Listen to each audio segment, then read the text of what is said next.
Aujourd'hui, je suis au couvent des Jacobins à Toulouse. Nous nous sommes posé la question à quoi ressemblent aujourd'hui les pèlerins et les pèlerinages. Pourquoi ce succès grandissant des pèlerinages qui sont devenus tout à la fois des phénomènes religieux, bien entendu, mais aussi phénomènes sociaux, touristiques, économiques et parfois même politiques.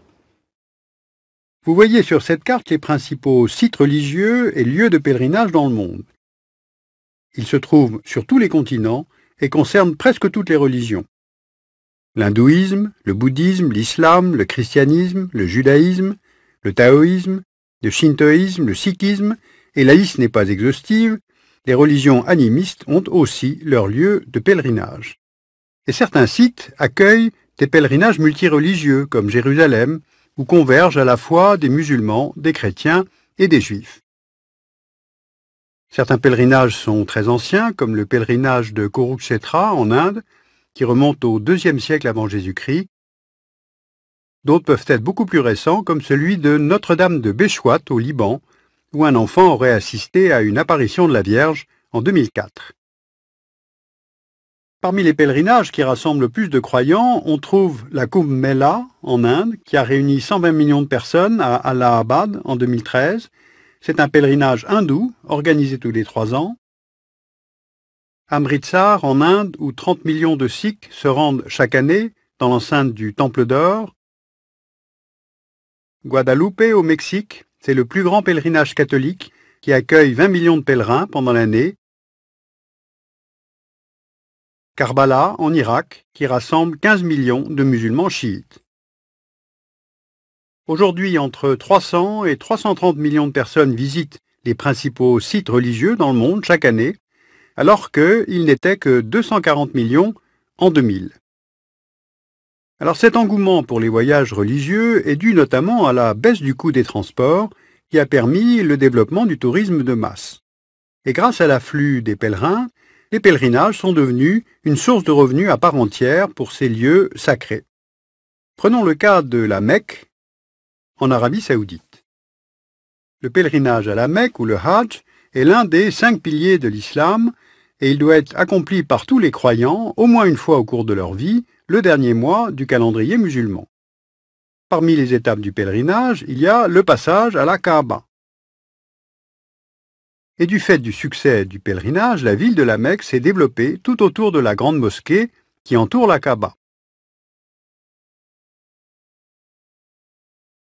Vous le voyez sur cette carte qui représente l'aire urbaine de la Mecque en 1947.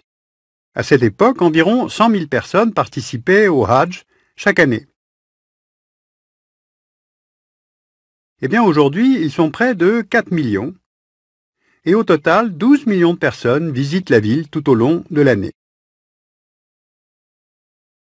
Cette arrivée massive de pèlerins a un impact économique sur la ville. Transport, logement, repas, achats de souvenirs religieux sont autant de sources de revenus pour la ville de la Mecque. Car tout de même, le coût moyen du Hajj pour un pèlerin américain est de près de 7 500 $, ou bien de 3 350 $ pour un pèlerin indonésien. Le pèlerinage de 2012 aurait rapporté quelques 16 milliards de dollars, et cela constitue, loin derrière le pétrole, la deuxième source de revenus pour l'Arabie Saoudite. Sous le coup du développement des activités économiques liées au pèlerinage, la ville de la Mecque poursuit donc son expansion. Pour comprendre, reprenons notre carte de tout à l'heure, qui représentait l'aire urbaine de la Mecque en 1947. Vous voyez maintenant son élargissement progressif en 1990, puis en 2010. Et aujourd'hui, tous les acteurs concernés par ces revenus, État, collectivités locales, tour opérateurs, sont bien conscients des bénéfices que représentent les pèlerinages. Car il n'y a pas que les pèlerinages, il y a aussi les conférences, les croisières, le volontariat religieux. À titre d'exemple, le tourisme musulman a généré à lui seul 126 milliards de dollars de revenus en 2011. On observe donc le développement d'une nouvelle industrie, le tourisme religieux, et ce phénomène touche aussi les autres religions, comme vous pouvez le voir sur ces publicités. Et si le tourisme religieux est un moteur de développement, il est dans de nombreux cas la principale source de revenus de la ville qui l'accueille, ce qui peut fragiliser son économie. Prenons l'exemple de la ville de Lourdes, dans le sud-ouest de la France. Le pèlerinage de Lourdes existe depuis 1858, date à laquelle Bernadette Soubirous aurait assisté à l'apparition de la Vierge.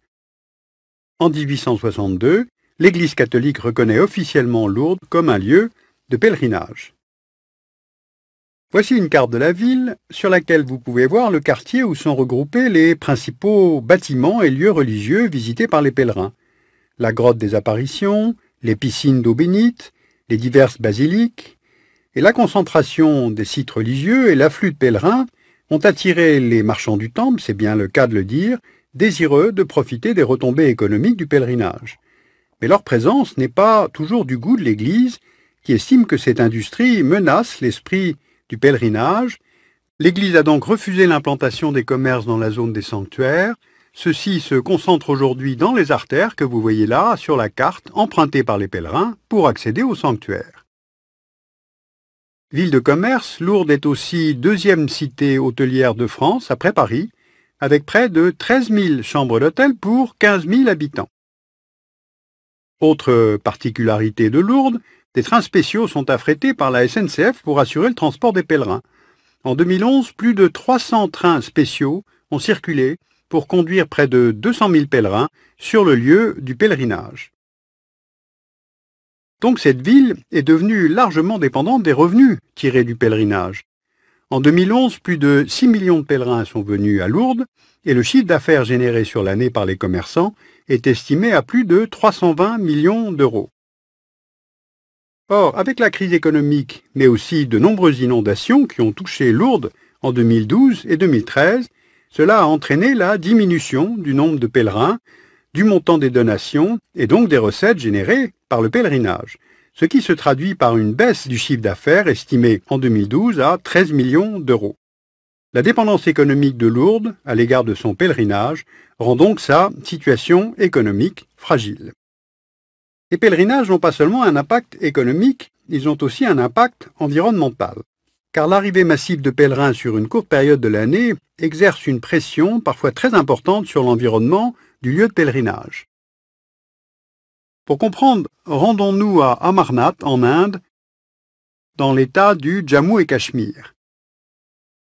Là se trouve une grotte, considérée comme sacrée par les hindous, car à l'intérieur se trouve une stalagmite de glace qui, aux yeux des pèlerins, représente le linga du dieu Shiva, c'est-à-dire son pénis. Mais ce pèlerinage est, là aussi, victime de son succès. Aujourd'hui, près de 600 000 personnes y participent, visitent la grotte, ce qui accélère la fonte de la stalagmite de glace, qui parfois a disparu avant la fin du pèlerinage. Il faut aussi s'imaginer la quantité ahurissante de déchets laissés sur place par 600 000 personnes, plus la pollution due à l'utilisation d'hélicoptères ou de produits de combustion, entre autres pour faire la cuisine. Et puis enfin, il y a une autre menace sur ce pèlerinage, elle est de nature politique. Dans la région, les autorités indiennes font face à une guérilla menée par les séparatistes cachemiris musulmans, hostiles à la présence indienne et de fait hostiles au développement du pèlerinage d'Amarnath. En 2000, 30 pèlerins hindous ont ainsi été tués par les séparatistes. Les pèlerinages n'échappent donc pas au contexte politique. Prenons maintenant un autre exemple en Inde. Vous voyez sur cette carte les principales villes considérées comme sacrées par les hindous. Certaines sont des lieux importants de pèlerinage, notamment Allahabad. Les pèlerinages hindous bénéficient d'une portée sans équivalent en Inde et les acteurs politiques en sont bien conscients, notamment les nationalistes hindous. En 1983, le VHP, une association nationaliste hindoue, crée un nouveau pèlerinage, dont vous voyez le trajet sur la carte, et qui se rend dans diverses villes sacrées de l'Inde.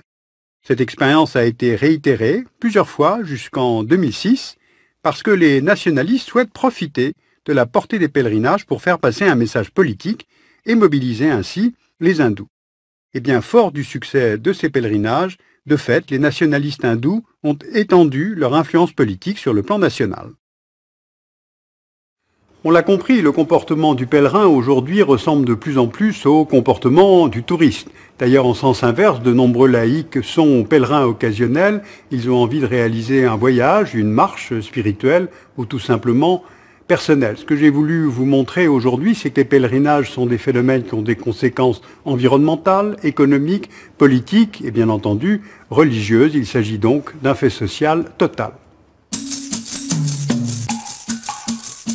Sur cette problématique, vous pouvez lire utilement la revue Politics, dont le numéro 77 est consacré au pèlerinage. Elle étudie les pèlerinages religieux, mais aussi politiques. Aux éditions Sutton de Denise Péricarméa et Louis Mollaret, vous pouvez lire Compostelle 813-2013, 1200 ans de pèlerinage.